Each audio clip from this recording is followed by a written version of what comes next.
बच्चों, पॉलिनोमियल इतना आसान नहीं होता है।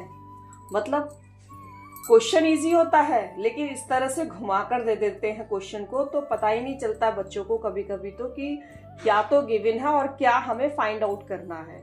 अब जैसे इस क्वेश्चन को ही देखो, इस क्वेश्चन में हमें -2 and 3 are the zeros of the quadratic polynomial. ये -2 and 3 इस पॉलिनोमियल के जीरोस हैं, तब हमें ए और बी की वैल्यू फाइंड आउट करनी है। तो इस क्वेश्चन में पहले हमने पॉलिनोमियल जो हमें गिवन है वो लिख लिया, और हमने ये सपोज कर लिया कि लेट अल्फा और बीटा जो है ना वो इसके जीरोस हैं, और जीरोस हमें -2 and 3 गिवन है, तो अल्फा की वैल्यू -2 एंड बीटा की वैल्यू 3। ठीक है, अब हमें पता है पॉलिनोमियल से कि alpha plus beta is equal to -b upon a होता है।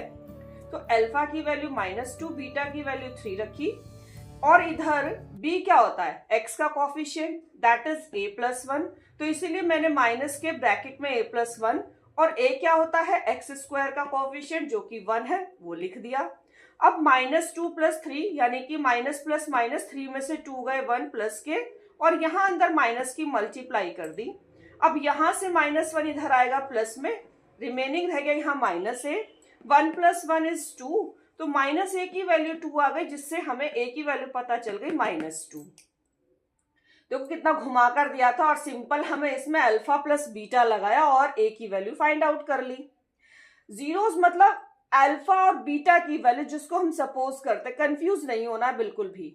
अब दूसरा हमें पता है कॉन्सेप्ट की alpha beta is equal to c upon a होता है। फिर से अल्फा बीटा की वैल्यू रखी, c क्या है, कांस्टेंट, दैट इज b, और a क्या है, x² का कोफिशिएंट, दैट इज 1।